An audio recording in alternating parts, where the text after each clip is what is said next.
예수님께서 예루살렘 성전에 가셔서 거기에서 온통 난리를 치셨습니다. 아니, 하나님의 아들이 하나님을 믿는다고 그 하나님의 이름을 일컬어지는 그 성전에 가서 사람들을 쫓아내시고 또 여러 가지 제물로 쓰일 짐승들을 다 쫓아내고 또 그 장사하는 상인들을 쫓아냈습니다. 엄청난 난리를 쳤습니다. 여러분, 이게 상상할 수가 있는 일이겠습니까? 하나님을 믿는다는 하나님의 아들이 성전에 와서 그런 일을 벌였다. 이것은 소설 속에 있는 이야기 아니고 실제 예수님께서 예루살렘에 오셔서 마지막 주간에 하셨던 아주 중요한 일 중에 하나인 것입니다. 예수님은 이 주일이 되는 날, 이제 보통 종료주일인데 그때 예루살렘에 어린 나귀 새끼를 타고 오셔가지고 그 다음 날 월요일에 성전에 가셔서 성전에서 장사하는 사람들을 쫓아내셨는데, 이 일은 소위 성전 정화 사건이라고 하는 아주 중요한 사건입니다.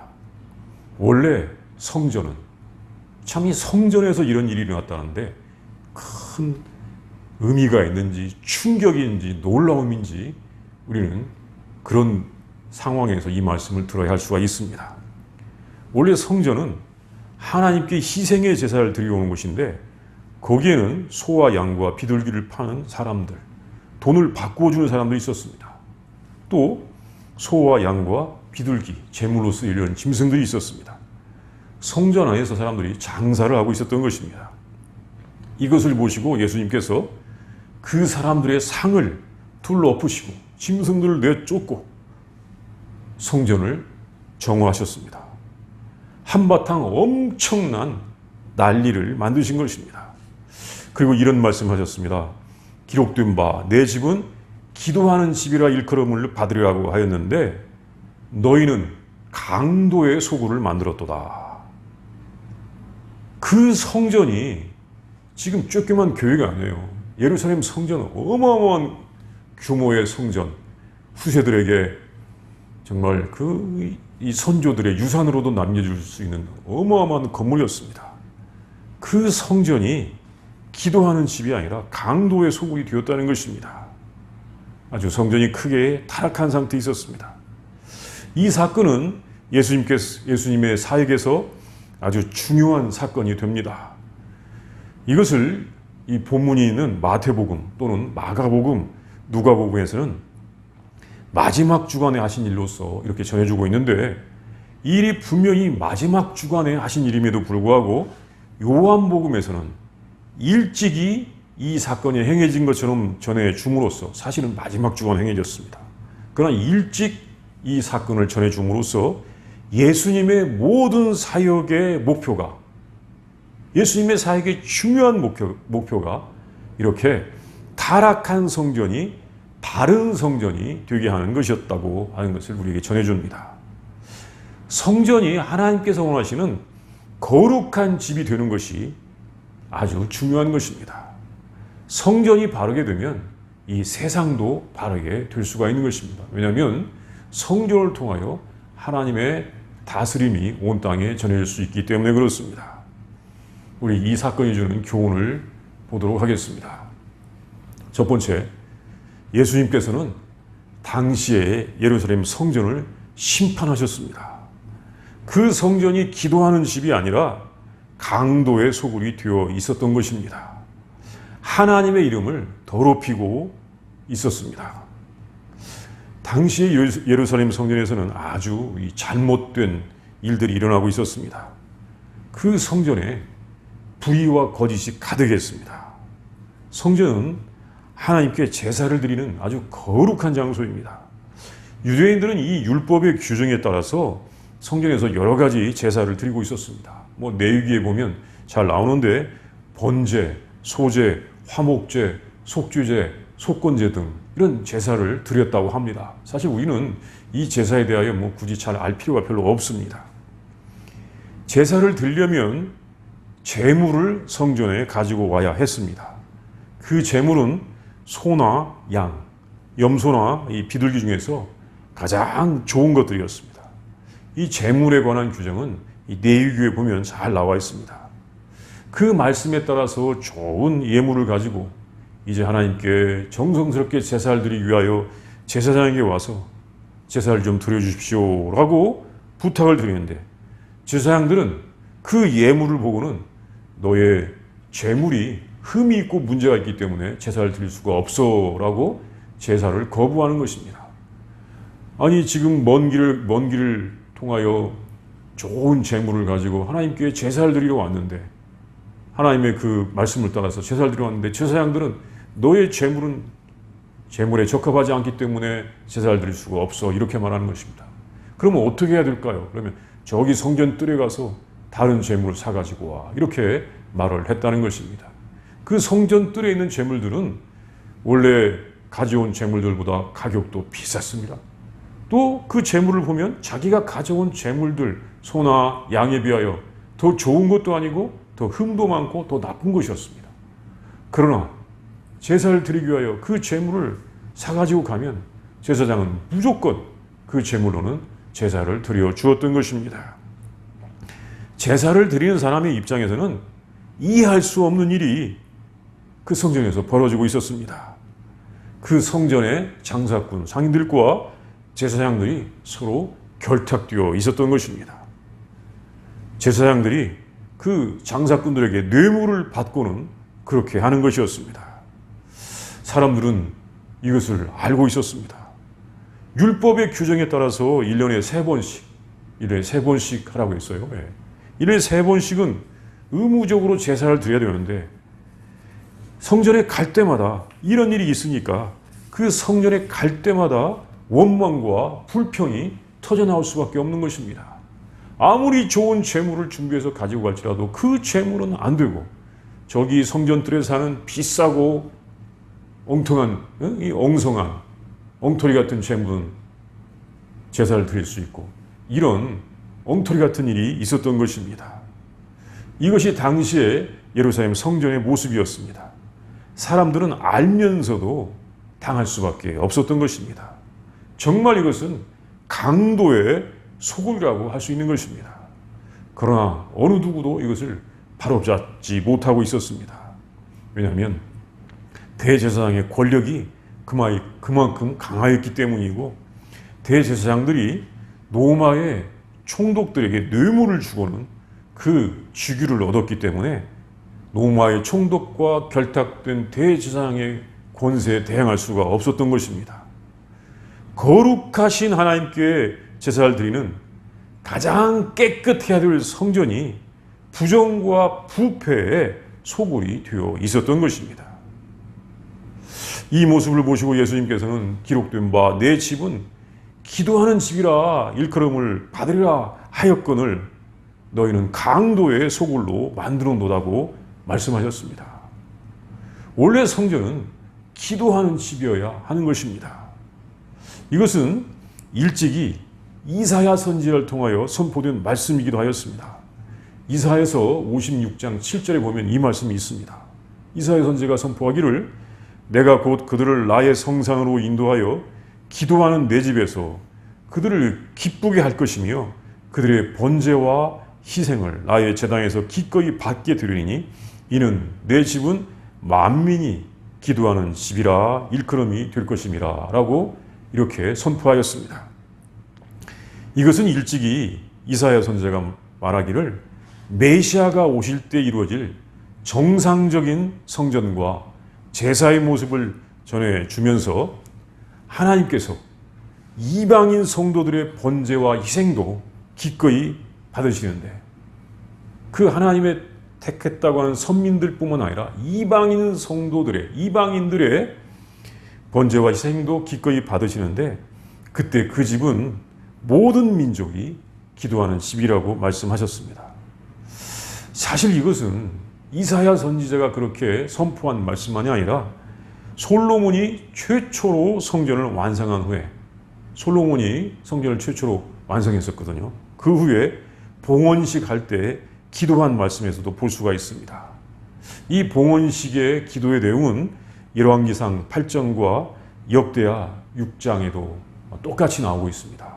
두 곳에 나오는데, 이때 솔로몬이 기도하기를 유대인이 아닌 이방인들도 와서 그 성전을 향하여 기도하거든 하나님께서 들어주시라고 이렇게 기도를 드렸던 것입니다. 그러니까 그 성전은 모든 사람들이 기도하는 집이 되어야 했습니다. 소위 택했다고 하는 선민들, 그 유대인들만이 아니라 모든 사람들이 다 와서 그 성전을 향하여 기도하거든 하나님 기도를 들어주시옵소서라고 기도했던 것입니다.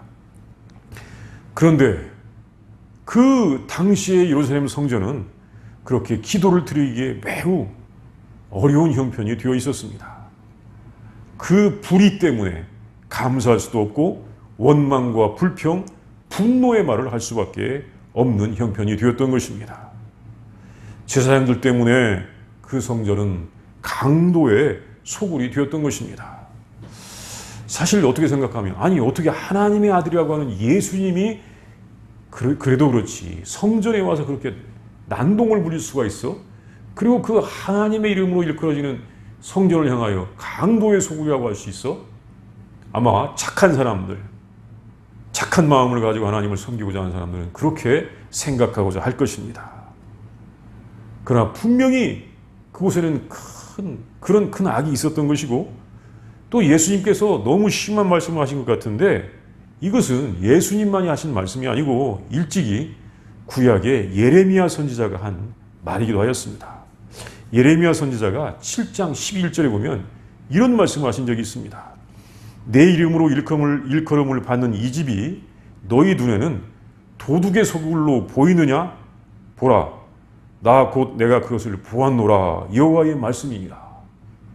당시에 예루살렘 성전, 그 큰 성전이 너희들 지금 도둑의 소굴로 보이고 있어? 안 보이고 있어? 지금 하나님께서 예레미야 선지자를 통하여 말씀하시는 것입니다.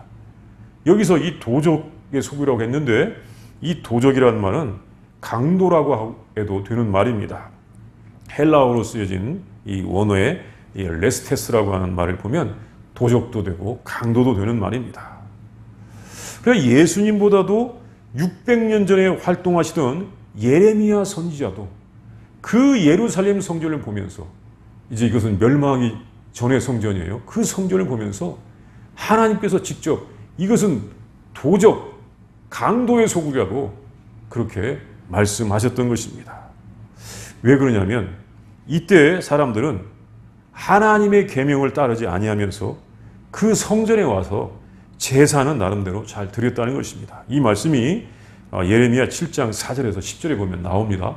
7장 11절에 하나님께서 예레미야 선지자를 통하여 이건 도적의 소굴로 보이지 않느냐라고 하신 말씀이 있고 그 4절부터 10절까지 이 말씀이 나오는데 사람들은 그곳에 와서 제사는 드린다는 거예요. 그런데 계명은 지키지 않습니다. 이 계명은 행하지 않는데 제사는 잘 드려요. 특별히 이 사람들이 무시한 계명은 이웃을 사랑하는 계명들을 행하지 않았습니다. 그러니까 도둑질하면서 살인하면서 간음하면서도 거짓 맹세하면서도 우상을 숭배하면서도 하나님의 성전에 와가지고 제사는 드렸다고 하는 것이 예레미야 선지자의 지적이었고 하나님께서 보시는 내용이었습니다. 예레미야 선지자는 이웃을 사랑하는 계명을 무시하고 참 제사는 드린 채 하는 사람들을 도둑, 강도라고 하였습니다. 그때는 제사장들을 가리켜서 도둑, 강도라고 하지는 않고 여전히 범죄하면서 제사를 드린 사람들을 도둑이라고 하였던 것입니다. 결국 그 사람들은 선지자를 통해서 주신 하나님의 말씀을 듣지 않다가 몇십 년 후에 바벨론의 침략에 의해서 주전 586년에 멸망하고 말았습니다. 성전이 완전히 파괴되고 말았던 것입니다. 그 후에 시간이 흐르고 시대가 바뀌었는데 더 안타까운 것은 이제 권력을 가진 또 책임을 맡은 제사장들이 타락하고 큰 불의를 행했다는 것입니다. 성전에 정말 가득하는 것은 또 성전에 가는 것은 기쁨이 아니고 도리어 불평과 원망과 탄식과 이런 절망뿐이었습니다. 제사장들의 타락이 그것을 가져왔던 것입니다. 결국 이렇게 타락한 성전은 그 후에 40년이 지난 AD 70년에 로마의 침략에 의해서 완전히 파괴되어서 정말 멸망하고 말았습니다. 기도하는 집이 아니라 강도의 소굴이 되었던 성전은 완전히 멸망하여 남아있지 않습니다.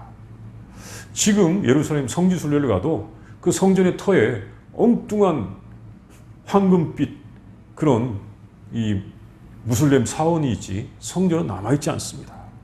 멸망해버리고 말았습니다. 그때 멸망했던 그 성전은 지금 없습니다. 어떤 사람들은 뭐 제3성전을 짓는다느니 그 제3성전이 지어지면 예수님께서 재림하셔서 뭐 전 세계를 다시 통치하신다느니 이런 말을 하고 있지만 이건 전혀 사실이 아닙니다.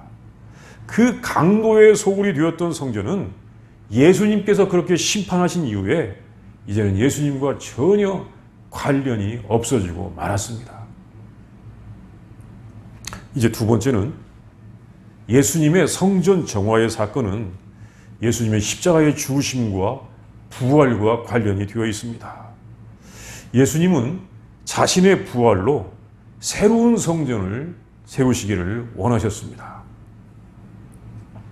예수님께서 그렇게 성전 안에서 매미하는 모든 사람들을 내쫓으시며 돈 바꾸는 사람들의 상과 비둘기 파는 사람들의 의자를 둘러 엎으시고 이 성전이 강도의 소굴이 되었다고는 말씀하신 후에 그 다음에 맹인과 저는 자들이 성전에서 예수님께 나오자 그들을 고쳐주셨습니다. 이거 대단한 사건입니다. 이때 예수님께서 맹인과 저는 자들, 다리 저는 사람들이에요. 불구자들입니다. 이 사람들을 성전에서 고쳐주셨다는 것은 성전에 새로운 질서를 부여하신 것이었습니다.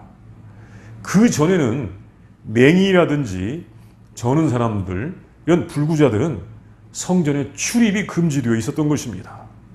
불구자들 성전 출입 금지였습니다. 그런데 그곳에 예수님께서 오시자 그들이 들어왔고 예수님께서 그들을 고쳐주신 것입니다. 기존의 성전의 규칙을 예수님께서 깨뜨리셨습니다. 새롭게 하셨습니다. 하나님의 뜻을 실행하신 것이었습니다. 그러자 대제사장들과 성전 관리들은 이 일 때문에 분노하면서 예수님을 더 대적하기 시작하였습니다. 예수님을 이제 죽이려고 하는 계획을 더 강력하게 시행할 방법을 찾고 있었던 것입니다. 이게 마가복음 11장에 나오는 말씀이에요. 야, 이거 예수가 이제 그 사람들이 볼 때는 예수님에 대하여 아주 나쁘게 하겠죠. 예수가 지금 성전의 규칙을 깨트리고 성전을 혼란스럽게 하고 있다라고 하면서 예수님을 죽일 그런 방책을 더 찾고 있었던 것입니다. 예수님께서 그것을 알고 계셨습니다. 그리고 여기는 안 나오지만 요한복음에는 중요한 말씀이 나오는데 예수님께서는 그 타락한 성전을 헐어버리라고 하셨습니다. 그러면 3일 동안에 일으킨다고 하셨습니다. 우리가 이 말씀 중요하니까 한번 찾아 읽어보도록 하겠습니다. 요한복음 2장 21절을 보면 알 수 있습니다. 우리 요한복음 2장 19절부터 21절까지 읽겠습니다. 같이 읽겠습니다. 시작. 예수께서 대답하여 이르시되 너희가 이 성전을 헐라 내가 사흘 동안에 일으키리라. 유대인들이 이르되 이 성전은 46년 동안의 지었거늘 내가 3일 동안에 일으키겠느냐 하더라. 그러나 예수는 성전된 자기 육체를 가리켜 말씀하신 것이라. 예수님께서는 이렇게 성전을 정화하신 일을 하실 때 이 성전을 헐어버리라 이렇게 말씀하셨습니다. 그러면 3일 동안에 일으킨다고 하신 것입니다. 예수님께서 3일 후에 부활할 것을 말씀하셨던 것입니다. 그것은 뭐냐면 그 타락한 성전은 참된 성전이 아니고 예수님의 몸이 참 성전인 것을 말씀하셨습니다. 예수님께서는 그 성전을 청결하게 하신 사건을 통하여서 십자가에서 자신이 죽을 것을 분명히 하셨고 3일 후에 부활하실 것은 이 부활하시는 것은 새로운 성전을 일으킨다고 하시는 말씀이었던 것입니다. 이제 예수님은 새로운 성전을 일으킬 것이다. 이 말씀을 이 성전 청결의 사건을 통하여 말씀하신 것입니다. 이제 세 번째는 예수님께서는 부활하셔서 새롭게 성전을 만드셨습니다. 그 성전은 어떤 건물이 아니라 하나님의 거룩한 백성들의 모임이며 또 하나님 자신이 성전이 되십니다. 예수님께서 그 성전을 청결하게 하시면서 그 성전을 헐라고 하시면서 사흘 동안에 일으키시라고 하셨는데 그 성전을 헐라는 것은 어떻게 보면 나를 죽여라 라고 하는 말과 같은 말일 수도 있습니다. 그리고 사흘 동안에 일으키신다고 하신 것은 제3일에 부활하신다는 말씀이라고 할 수가 있습니다. 예수님 자신이 성전이시라는 말씀인 것입니다. 사실 왜냐하면 성전에는 하나님이 계셔야 합니다. 그런데 제사장을 비롯한 사람들이 그 성전을 모독했습니다. 성전을 이용해서 강도짓을 해왔습니다. 그 성전에는 하나님의 이름만 있었지 사실은 하나님이 계시지 않았습니다. 왜? 하나님의 이름을 통하여 그 성전을 모독하고 있는데 하나님께서 그 성전에 계실 수가 있겠습니까? 그 성전에 그 큰 건물에 하나님이 계시지 않았습니다.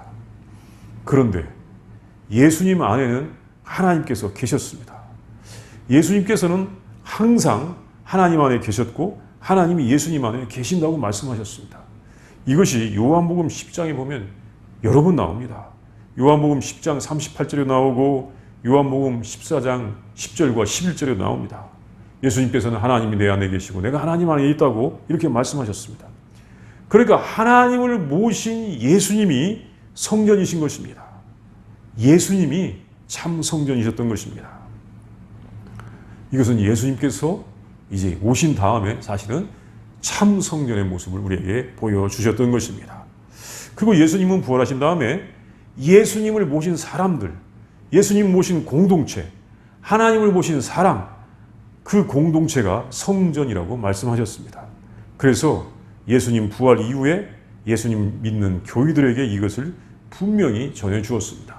우리는 이것을 고린도 전서에서 집중적으로 볼 수가 있는데 고린도전서 3장 16절 말씀 또는 6장 19절 말씀, 고린도 후서 6장 16절 말씀에서도 볼 수가 있습니다. 우리가 보통 참 하나님을 믿는 성도들의 모임이 성전이다라고 하는 것은 고린도전서 3장 16절이나 고린도전서 6장 19절 말씀에서 자주 보아왔습니다. 오늘은 고린도 후서 6장 16절 말씀을 통하여 이 말씀을 보도록 하겠습니다. 고린도후서 6장 16절 말씀을 같이 읽겠습니다. 시작. 하나님의 성전과 우상이 어찌 일치가 되리요? 우리는 살아계신 하나님의 성전이라. 이와 같이 하나님께서 이르시되 내가 그들 가운데 거하며 두루 행하여 나는 그들의 하나님이 되고 그들은 나의 백성이 되리라. 이렇게 말씀하셨습니다. 그러니까 우리가 하나님의 성전이라고 성령님께서는 말씀해 주셨습니다. 하나님께서는 예수님을 믿는 성도들 안에 계십니다. 예수님의 제자들이 하나님의 성전입니다. 그리고 또한 하나님 자신이 성전이십니다. 예수님께서 우리에게 주신 새 예루살렘, 새 하늘과 새 땅에서는 하나님 자신이 성전이 되십니다. 그것은 우리가 이 요한계시록 21장 22절 그 새 하늘과 새 땅에 관한 말씀에서 읽을 수가 있는데 이것은 일종의 신앙의 신비죠. 그 말씀은 이 말씀입니다.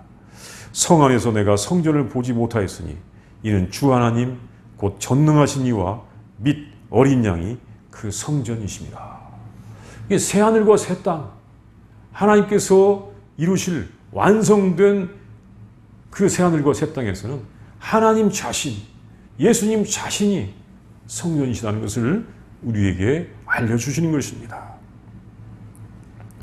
예수님께서는 하나님을 모신 성도들이 성전인 것을 알려주셨습니다. 참 성전은 하나님께서 계신 곳입니다.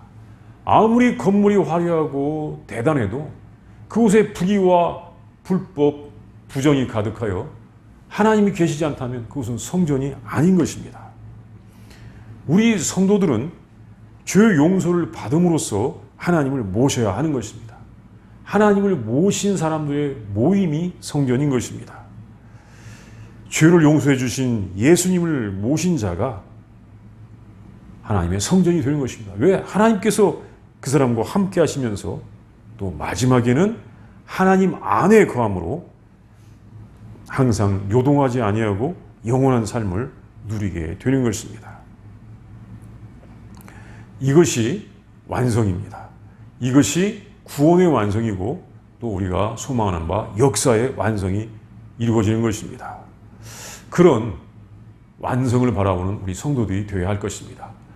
우리 예수님을 모심으로 죄 용서를 받고 하나님 우리 안에 계시고 그러므로 말미암아 우리가 항상 요동치 아니하고 영원한 생명을 누릴 뿐만 아니라 나중에 하나님의 집에서 하나님과 함께 영원히 사는 그 구원의 완성, 역사의 완성을 바라보는 모든 성도들이 다 되시기를 바랍니다.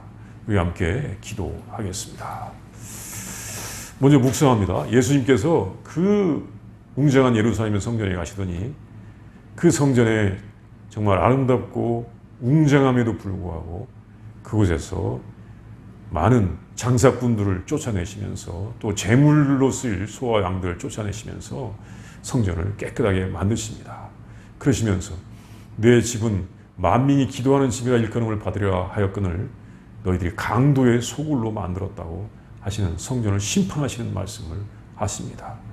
결국 그 성전은 40년쯤 지난 후에 이제 완전히 멸망했고 그 성전은 더 이상 존재하지 아니하고 부활하신 예수님께서는 자신을 힘입어서 하나님을 마음속에 심령 속에 모신 성도들 안에 거하시면서 너희가 하나님의 성전이라고 말씀해 주십니다.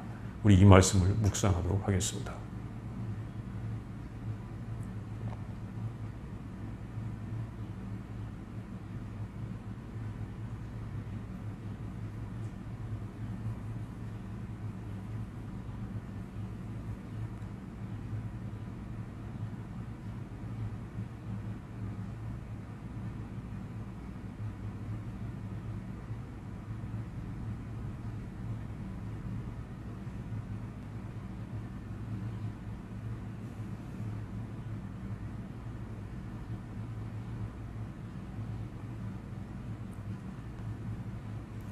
전능하신 하나님, 사랑의 하나님, 능력의 하나님, 생명의 하나님, 구원의 하나님, 예수님을 통하여 참 하나님의 뜻을 알려주시니 진심으로 감사합니다. 하나님이 크고 웅장한 건물, 사람들이 정말 유혹감을 느끼는 그런 건물에 계시는 것이 아니라 정말로 하나님을 모신 사람들 속에 계신다는 것을 우리 예수님을 통하여 알게 하여 주시니 진심으로 감사합니다. 많은 사람들은 큰 건물을 지키기 위하여 불의와 불법과 또한 폭력을 행사하였지만 하나님, 우리 하나님께서는 정말 사랑으로 또한 아버지의 공의로서 또한 아버지 하나님 그 섬김으로써 많은 성도들 속에 계시는 것을 우리가 알고 우리 하나님을 모시고 우리가 하나님과 함께 영원히 살아가는 주의 자녀들이 다 되게 하여 주시옵소서. 우리를 불쌍히 여기시고 긍휼을 베풀어 주시옵소서. 온 땅에 있는 모든 사람들이 다 하나님의 성전이 되게 하여 주시옵시고 이 땅에서 불법과 불의에 쓰이는 건물들이 다 회개하고 또 하나님을 섬기는 사람들로 가득 차게 하여 주시옵소서. 예수님의 이름으로 기도합니다. 아멘.